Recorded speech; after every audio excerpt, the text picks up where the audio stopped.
ஜெய் சாய்ராம். ஜெய் குரு தேவதத்தா.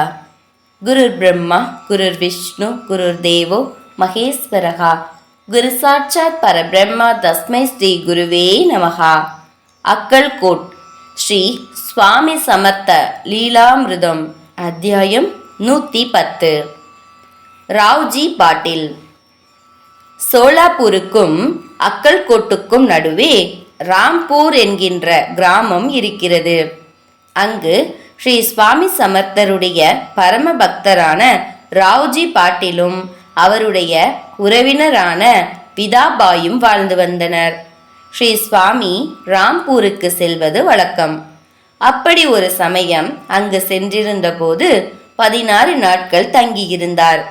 அவருடன் சோலப்பா, கண்பத்ராவ், ராம்பாவ், தாசிவலே போன்றோரும் சென்றிருந்தனர். ராவ்ஜி ஒரு முறை 40 பிராமணர்களுக்கு அன்னதானம் அளிப்பதாக பிரார்த்தனை செய்து கொண்டார். ஸ்ரீ சுவாமி இங்கு தங்கியிருக்கும் இந்த சமயத்தில் அந்த பிரார்த்தனையை நிறைவேற்றி விடலாம் என்று முடிவு செய்து கொண்டார். விதாபாய் 40 பேருக்கு தேவையான உணவை சமைத்திருந்தாள். ஸ்ரீ சுவாமிகள் ராம்பூரில் தங்கியிருப்பதை கேள்விப்பட்டு ஆயிரக்கணக்கானோர் அவரை தரிசனம் செய்வதற்காக அங்கு குவிந்தனர். விதாபாய் உணவை சமைத்து முடித்த பின் ஸ்ரீ சுவாமிகளுக்கு சோடச உபச்சாரங்களுடன் அபிஷேகம் செய்து வைத்து உணவை ஒரு தட்டில் பரிமாறி வைத்தாள். அனைத்து நாடகங்களுக்கும் தலைவரான ஸ்ரீ சுவாமிகள் உணவை உண்ண வரவில்லை. நேரம் கடந்து கொண்டே போனது. மக்கள் கூட்டம் ஓய்ந்த பாடில்லை. ஸ்ரீ சுவாமி வழக்கம் போல வந்தவர்கள் அனைவருக்கும் உணவு அளிக்குமாறு ராவ்ஜிக்கு உத்தரவிட்டார். ஸ்ரீ சுவாமிகளின் வார்த்தைகளுக்கு மறுவார்த்தை ஏதும் பேச முடியாமல் அவர் ஒத்துக்கொண்டார். ஆனால் கவலை அவர் மனதை தொற்றிக்கொண்டது. சுவாமி, 40 நபர்களுக்கு தேவையான உணவு மட்டுமே தயாரிக்கப்பட்டுள்ளது என்று அவர் பவ்யமாக ஸ்ரீ சுவாமிகளிடம் கூறினார். ஸ்ரீ சுவாமி சப்பாத்தி, சாதம் மற்றும் மற்ற உணவுப் பொருட்கள் வைக்கப்பட்டிருந்த பாத்திரங்களை தன்னிடம் கொண்டு வரும்படி ஆணையிட்டார்.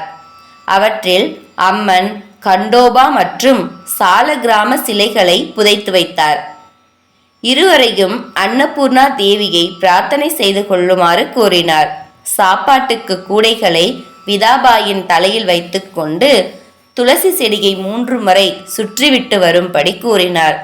உணவு பாத்திரங்களை தன்னிடம் வைத்துக்கொண்டு உணவை எடுத்து பரிமாறும்படி கூறினார். உணவை எடுத்துக்கொண்டவுடன் உணவிருக்கும் பாத்திரத்தை மீண்டும் பார்க்கக்கூடாது என்று உணவு பரிமாறுபவர்களிடம் கூறினார். ஸ்ரீ சுவாமிகள் கூறியபடியே ராவ்ஜி பாட்டில், மகாதேவ் பட் ஆகியோர் பரிமாறத் தொடங்கினர். முதல் பந்தியில் 400 பேர் உணவருந்தினர்.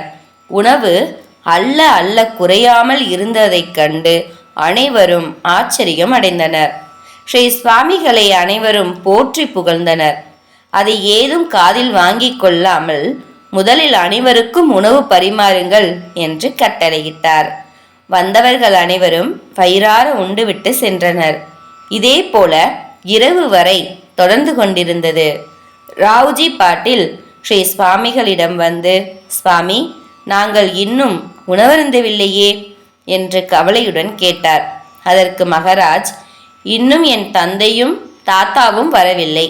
அவர்கள் வந்தவுடன் சாப்பிடுகிறேன் என்று கூறினார். ஸ்ரீ சுவாமிகளுடைய சங்கீத பாஷை யாருக்குத்தான் புரியும்? சிறிது நேரத்திற்கு பிறகு சோலாப்பூரை சேர்ந்த சர்க்கார் ஊழியர்கள் சிலர் ஸ்ரீ சுவாமிகளை தரிசனம் செய்துவிட்டு உணவு உண்டனர்.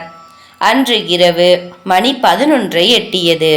கருணையின் வடிவமான ஸ்ரீ சுவாமி சமர்த்தர் அப்போதுதான் உணவு எடுத்துக்கொண்டார். இவ்வளவு நபர்கள் உண்ட பிறகும் உணவு மீதம் இருந்தது.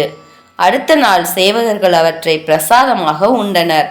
40 பேருக்கு சமைக்கப்பட்ட உணவு 4000 பேருக்கு அளிக்கப்பட்டது.